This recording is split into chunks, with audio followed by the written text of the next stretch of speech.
Вітаємо вас, дорогі наші глядачі! В ефірі передача «Живий русинський язик» і її тема «Як народжуються стихи у русинській душі». І низько до нас у гості прийшов наш гость Василь Попик. Вітаємо вас у нашій студії. Вітаю, Миросько. Хочу вас привітати з днем народження, який сте мали вчора. Щастя вам, здоров'я, за просвіщення нашої рудної бесіди, що є такий канал, де можеш узнати людей наших, як бесідує, не забувати слова, сохтаж, традиції, бесіди, пісні, фольклор наш. Дякую, дуже красно. Знаєте, Василю, я коли перший раз прочитала ваш стих у інтернеті, я не пам'ятав, ото «Голос Карпат» публікував, це якийсь другий сайт. Ото був стих про заробітки, про тяжку долю заробітчанина. І там такий фрагментик був, цитувати не можу, там було сказано, як їде нянько у далеку путь на заробітки, а дитинка йому в ташку ще кладе свою іграшку. Бавку свою. Да. І пак привозить няньку у ташці і ту бавку, а ще й купує нову бавку, бо дитина радувала. Тій дитинці. Хочу вас зазвідати, Василю, за вашу мамку, за вашу бабку, за ваших родичів. Як проходило ваше дитинство? Я се родив у селі Липча, Хуського району.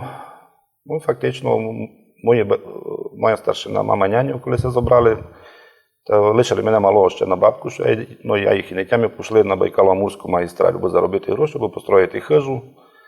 Я рус із бабкою. Періодично вони так приїжджали, ненадовго 2-3 тижні, потім опять йшли туди робити. Воспитувала бабка, бабка навчила перші слова, перші співанки у неї вчув.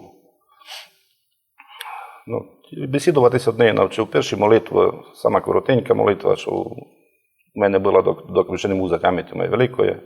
Анелику, милий мій, усе ти коло мене стуй. Як удень, так уночі, будь мені на помочі.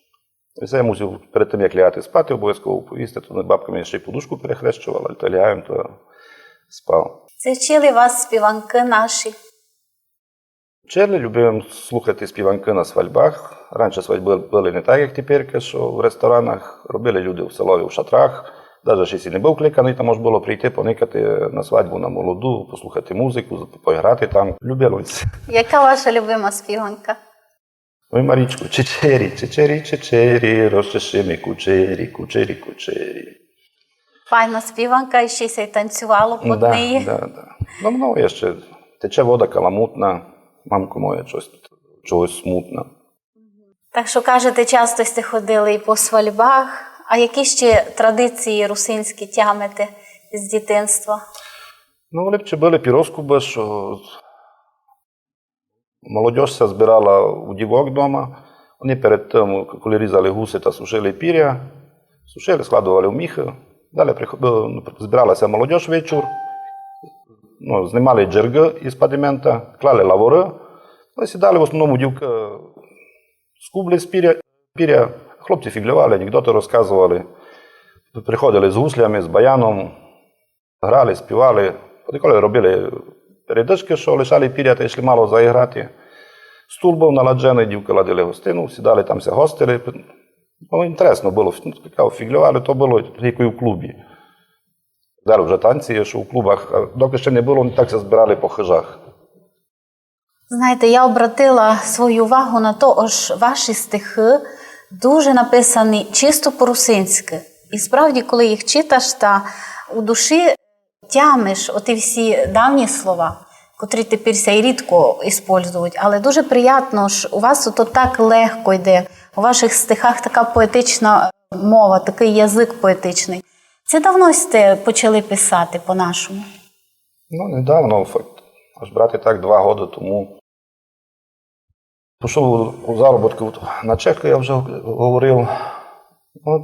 Там, коли ми почали йшли рифмовані шорики приходити, то бановання за думу, за файту свою, хотілося думу, бо фактично я так не їздив на заробітку останні, що 10 років почав їздити. І тоді почав писати.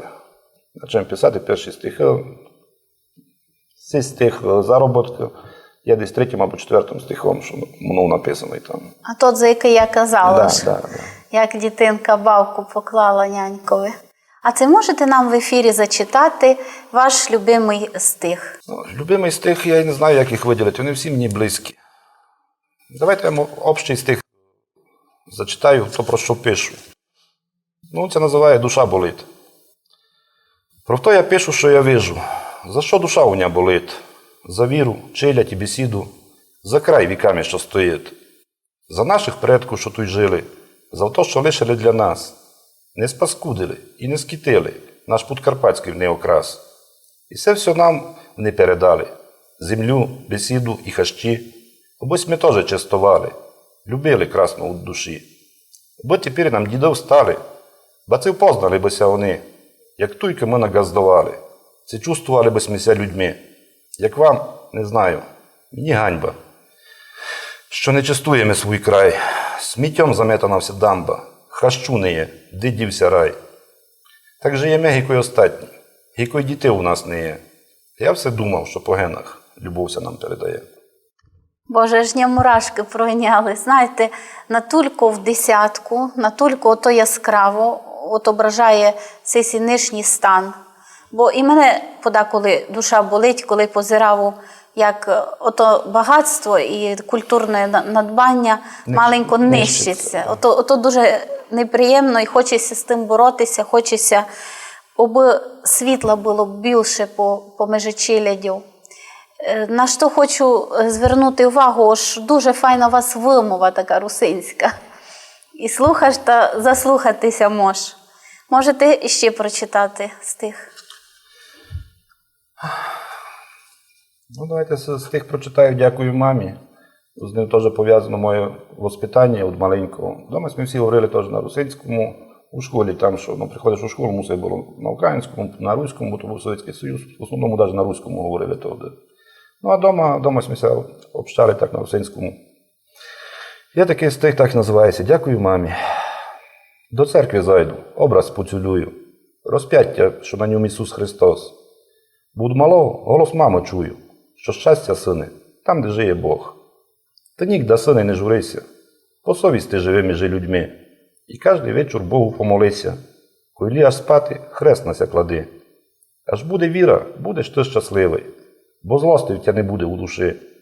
І файту свою мешто частувати, красиво і файно жити мете в ракаші. Цю істину уже давно провірив, і мамі свою дякую вповім, що легко я на світі всьому жию, що солодко я сплю і добре їм. Файно, дуже так лірично і від душі, і правдиво, бо справді мама то найдорожче, що є в нашому житті. А ще замітила, що справді у русинів релігія.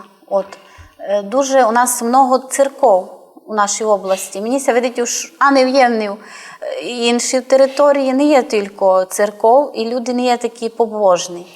Ні, ніде, як у нас на Сріберній землі, наші люди, навіть якщо у заробітки ходять, чи в Росії, чи на Чехах, коли церковне свято, ми не виходимо робити. То знають і чехи, то знають і руські, що у нас церковне свято ся держить. Вони там роблять, але наші люди вліють втратити в ту копійку, або йдуть до церкви. Тут до церкви в будь-якій державі, де б вони не були. Всяде знаходять наші церкви, робляться община. Так, у Празі будемо у церкві на Желєвського, там станція Желєвського, є православна церква, читається по-нашому молитву всі. Много людей зустрічав з Хуцького району, Качева, Ужгородщина.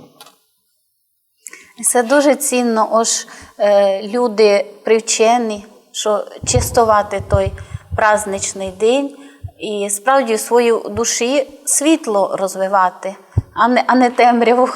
100%. Як у нас є поговорка, що всі гроші не заробиш.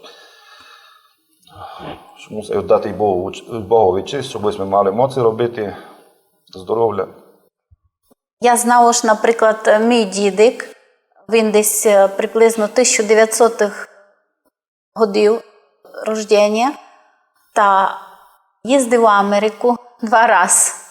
Перший раз поїхав, вернувся, привіз гроші, а пак поїхав ще другий раз, теж заробив гроші, а побоявся туди вивезти цілу сім'ю, бо увидів, ось там афроамериканці, і дуже се перепудив, бо вони се поводили тут нефайно. А у нас тут на Оцюзнині та люди дуже були і культурні, і воспитані. І він переживав за своїх дітей і волів, обися тут обстали вдома, і б уросли всі людьми. І зато так обсталася наша файта тут, потім вже я появилася на світ. Ко знає, якби інакше то було, як би то було, якби дідик убрав такий путь. А це ваші предки були по заробітках, знаєте? Були. Дідо на Кулькотямню був, на Чехах робив. Няню ходив у сплав у Росію, то вже був Совєтський Союз, але все одно там можна було більше заробити. На бураки ходили. Сплав, ото лісу сплав. Ото ліс сплавляти, так. Да. Боже, то така тяжка робота. Тяжка робота, так. Ну, для наших людей не є легкої роботи. Ми не відказуємо мені від будь-якої роботи, де ліпше платять, там більше роблять. Я теж в Росії був в Хащі. Тяжка робота, мороз за 40 градусів, теж мусиш робити. Я розумію. І знаєте, дуже часто, що професію єдну має челянник, а мусить іти на заробітки робити любу тяжку роботу, аби сім'я той вдома могла якось ужити. Ну, наші люди універсальні, як наш майстер каже. Повіжте мені, що вам треба, я вам учиню. Хоча ніде це не вчив. Як починає від фундамента, так до криші, все роблять. Наші люди дуже трудолюбиві. Так. І хапляться до любої роботи. Йому доста поникати, як це авто робить, він і буде робити ту роботу. Я й не знала, що ви так недавно почали писати по-нашому. А що вас до того сподвигло? Які емоції були переже того, як і сте почали писати стихи? То якраз у Чехії був тоді на заробітках, дуже много свободного часу появило. Робив ночну зміну, а далі днем там проснеться, почали йти рифмовані шорики. Раз я не творив, відмахувався в них. Ну, далі почав записувати, такий стих се отримав. Попробував напечатати в Фейсбукові. Вижу, люди читають, люди переживають, тому що і я переживаю. Ну, то так почав писати. Дуже у вас ліричний стих. Прошу вас почитати нам в ефірі іще. Давайте прочитаємо нам за нашого Івана Фірцака Кротона. Всі чогось частують у других героїв, глядають у різних странах героїв. Такого чоловіка, як у нас був із Рішавщини, не було ніде у світі. У нього була назвка Іван Сила. Його признавав усій світ. Стих се називає Іван Фірцак Кротон. Фірцак Кротон був фаттю, або Іван Сила, де його лиш за живот біда не носила. І у Чехії він був і в Америці, русин стояла запись у нього, у його метриці. З села Білок, з Іршавщини, він коріння має, і за сього челядника світ ушиткий знає. Гнув він гвозда та й подкову, гикой циган бляху. 5 нараз мог покласти із одного маху. В Іспанії на кориді мог биком так верти, що осталося із того лиш кожу обдерти. Королева попросила з Джексоном ся бити. Змуг Іван з одного маху груди му пробити. Королеві вонь недобре. Дарунка забрала, пояс, шльом у брилянтах Іванові дала. В Америці Форт Івану подарив машину. Вшитки на авто позирали, промикали слину. Ніхто в світі не бізував з Іваном ся метати, бо по тому по арені кустя не збирати. Тямку маємо ми за своїх героїв, бо всі супермени коло Івана, то лиш куча гною. Ну, і це просто прекрасний стих. І знаєте, мені близька ця тематика, бо мій уйку покійний Антон Копенець дружив із Іваном Фірцаком, і він перший рішив написати за нього. Бо якось був тут такий період, що при Союзі якось ото замовчували. Вони не хотіли чистувати того героя, котрий був дуже відомий при Європі, а вони хотіли то знівелювати. То є велике преступлення, мені ся видить. Справді, досягнення людини якось нівелювати.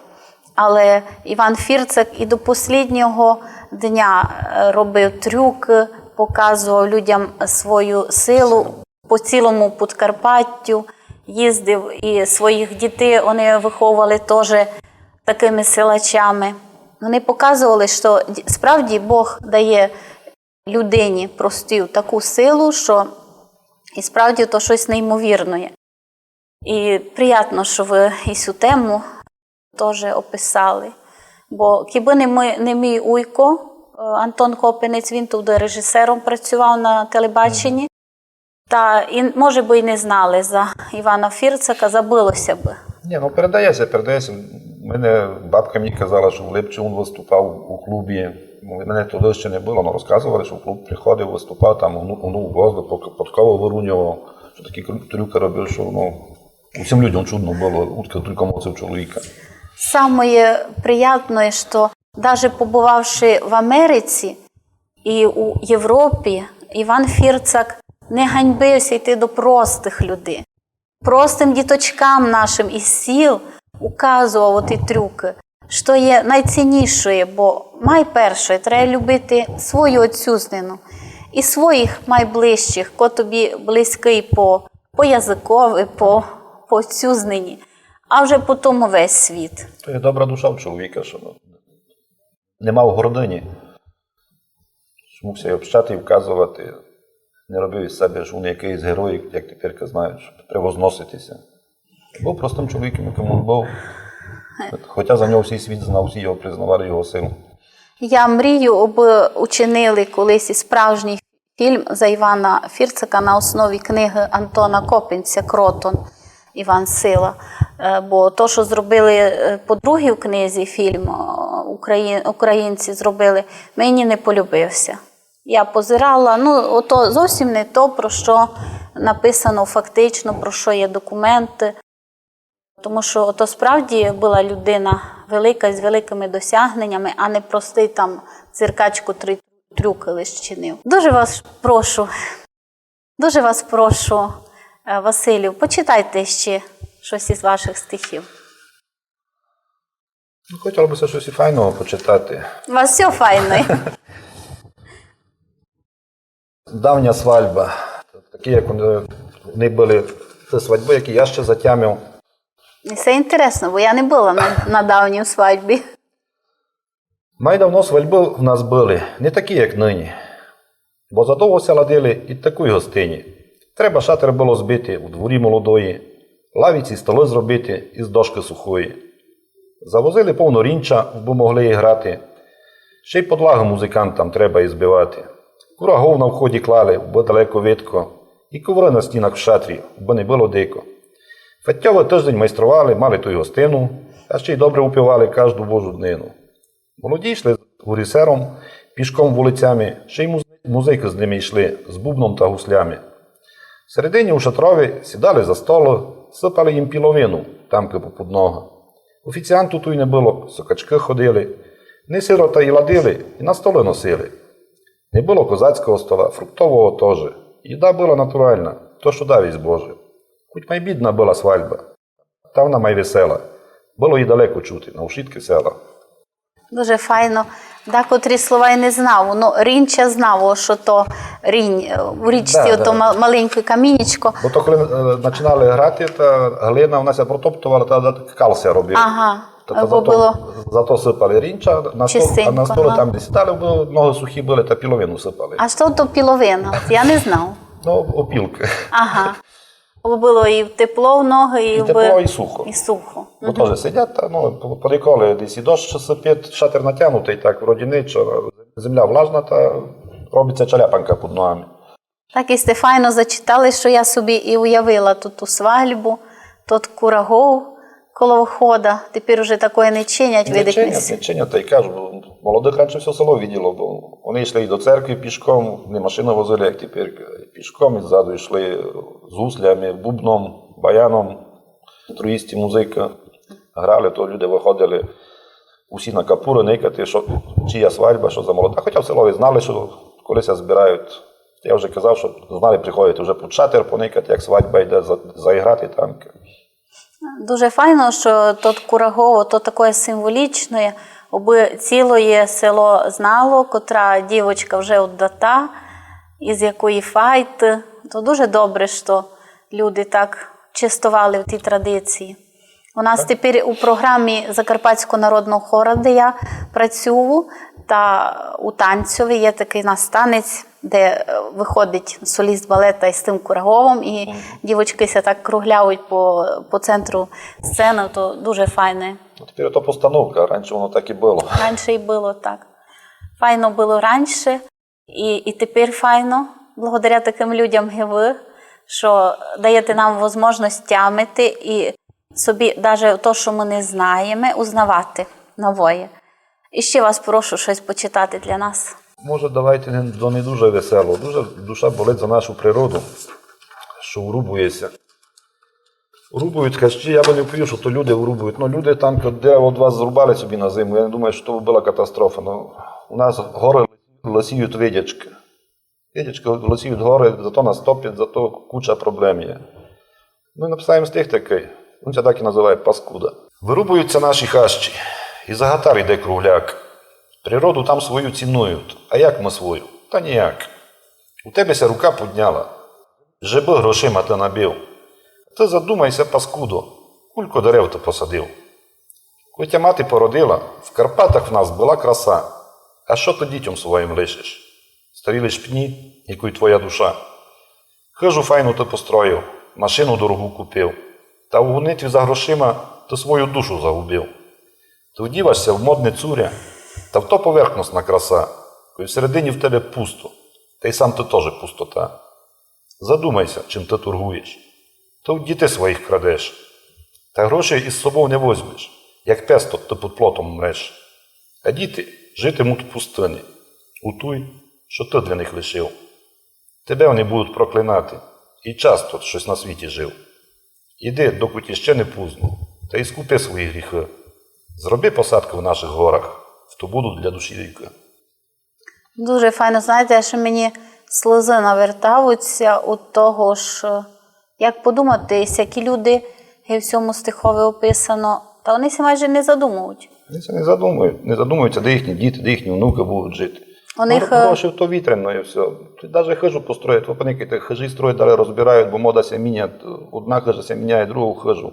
Через пару років вона буде устарівша, то, що він нажив, дітися від того відкажуть, бо будуть нові технології, і дітям то не треба буде. А природа, чекайте, колись удродить. Є таке, після нас хоч потоп. Майже є такі люди. тимся руководствують, але не думають, що дуже важливо зберігати для своїх же дітей, для своїх же внуків, правнуків. І я думаю, що, можливо, релігія і віра в Бога би якось помогла таким людям задуматися. Це як ви думаєте, що їм може допомогти? Релігія допомагає людям, які мають у душі віру. Ваш чоловік безбожний, він це не боїть ніч, не знає, що там може допомогти. Помогли би закони, закону у нас не є таких, що кожен день йдуть лісовози, то всі видять, і власть видить, і обласна, районна, там, ніхто не реагує, значить, це робить із попускательства вверху. Ясно. Будемо надіятися, що у скорому будущому щось поміняє до ліпшого. Мусить це міняти, бо топить нас, видите, по війні. Мало дощі спаде, кожну весну почти вже тепер по війні. Води се розливають, бо дерева не спирають. Кожне дерево собі убирало там море води. То все ручями йде долу, лисими горами. Да, то й така місцина, ось той Бог так дав, ось мусить бути много ліса, а інак то не буде добре. Ну, будемо надіятися на ліпше, задумуватися. І от кожної людини, якась задумала, просвітлила, зависить і общує благо нашої. Прошу вас почитати ще щось файне. У вас все файне, і ви ж такі різні тематики. Які у вас направлення основні є у вашій ліриці? Як би ви самі охарактеризували? Я би її поділив на 3 направлення. Перше, релігійна тематика, дуже много пишу про релігію, не знаю, воно мені самої приходить, я мушу писати, бо не запишу, то якось мені буде на душі. Записую, приходить майбуше на релігійну тематику. Ну, про природу нашу пишу теж много, про нашу челядь, як живе, про наші традиції. Є в мене ціла підборка, що про наші достопримічательності у Краєві. Шип, Подговерла, Невицький замок, Супер. Ротонда. Я ще то не все читала, бо я за вами слідкую у Фейсбукові, але не все ми ще то чула, щось це перечислили. У нас є світ, з тих хотів прочитати, на світ приходимо однаково, що ми ся родимо всі однаково. Всі беззахисні, малі, маленький комочок, який виносять із роддома, ще не спорчений. І все це набираємо, вже по житті. Когось добро, а когось зло. На світ приходимо однаково, із чисту, незапачкану душу. І губка починаємо все брати. Добро і зло, ненависть, любов. І той душа у нас це розділяє. Бо кожен з нас по-своєму росте. У когось злобу вона не приймає, а когось добра не видить і живе. З малих году ми стаємо вже інші. Хтось бавку не поділиться з тобою, а хтось роздасть від себе вшитко, бо із малих году у серцю є любов. І вже коли повиростали, у кожного із нас є свій сохтаж. Єдна за нас і живот би свій віддали, а другі від нас грибуть собі в рякаш. Приходить старость, моцитя лишають, і відкривається прозріння нам. Єдні щасливі легко вмирають, а другі в муках, у душевних ран. І докуть ще земний нам путь відкритий, любов і віру в серцю сокоти, обесь пак Богом ти не був забитий, по совісті живими же людьми. Дуже файно і лірично. Красно вам дякуємо, що низько прийшли до нас. Я вам дякую, Мироцька. Що прийшли сте до нас у студії, порадували нас такими чудовими вашими стихами, лірикою душевну. Дякую вам, красно, за бесіду.